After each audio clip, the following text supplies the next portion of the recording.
going to see, because that's how it works. That's how it works on these big guys. Because these guys, they're not one guy. They are multi guys together, and it's a multi brains together come into this. Because what they have done so far, I do not think for any second is only one person. I'm not going to go by name of the ex CEO, but I'm saying it's just one person, and if that person is going to go, we're going to die. Do you think that how this large corporation works?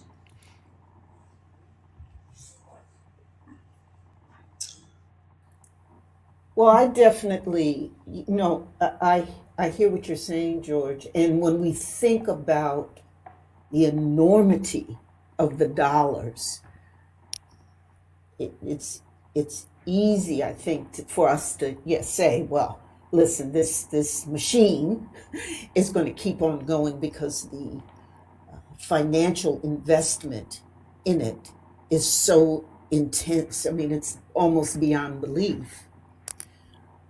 And I certainly see that, and probably you're right. That's the way it's going to come out. But I think it still leaves an interesting perspective for us as leaders to think about. So let's think about our own situations in our own organizations or the businesses we run.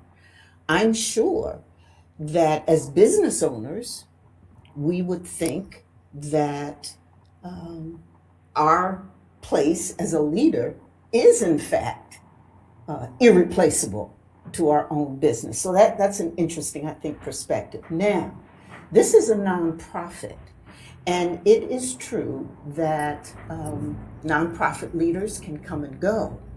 However, I think looking deeper into the organization and its effect on the employees, irrespective of the what's happening at the top, but the morale, the culture, I think are dynamics that are there and are part of our own organizations, and this can give us some lessons in our own organizations as well. So I just think there are other issues besides, who's at the top. I mentioned some of them before as far as mission drift, and there's clearly not clarity or agreement even on what's most important and what's the move forward. But I do think that there are other elements in this scenario that are important and for us to reflect on in our own organization and the leaders, if nothing else, but a lesson or a story in employees, culture, and what we have to do to make sure that our employees are satisfied, happy, and with us. Because clearly the employees at OpenAI are with Sam Altman and whatever mission and go forward moves he's making. And I which love I think is that. very interesting. Well, yes, it can be challenge to think how to keep the people. I don't like to call them employees. I like to call them the people I work with. To keep the people you work with safe and not to learn from what happened. I think that's probably is a very good point you mentioned, because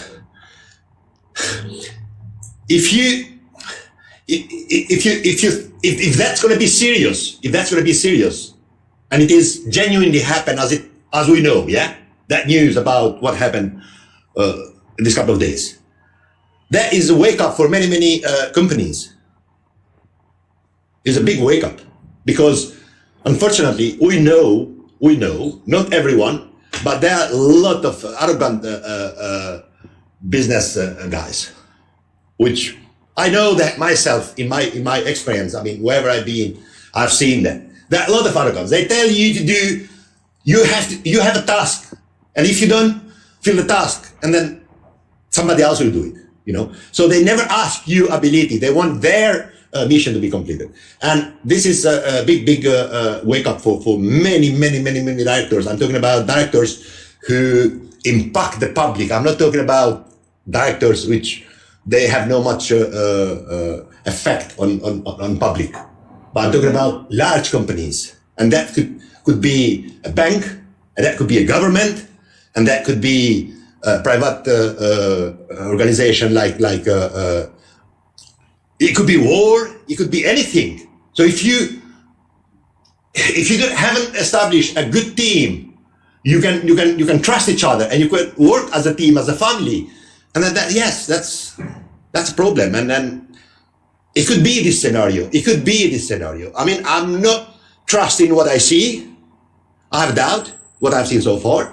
It could be all pre-made story, but at the same time, it could be genuine. No one knows. We're going to know that maybe never, or maybe soon.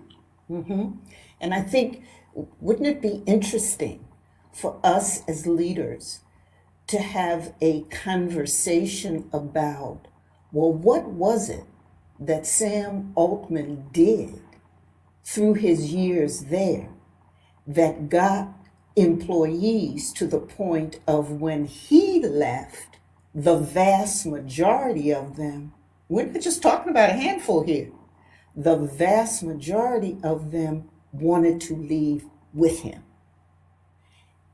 That's really incredible, because that talks not only about loyalty, trust, had to be some great communication going on, belief in mission, and satisfaction in the job and the way things were going. I think it's such an extraordinary opportunity for us as leaders to really think about, well, what happened, and study it, and then ask ourselves, can we do it, or are we doing it? It's just interesting. Yeah, I mean, the reason why we opened the room was obviously, I mean, I could speak for myself. I don't know of anyone that has true insider information. We were just relaying the timeline of what I see on Twitter and kind of hoping to get everyone's thoughts. But I think it's a cool conversation to have, which is why we opened the room. And, we'll see you next time for the next room. Follow everyone on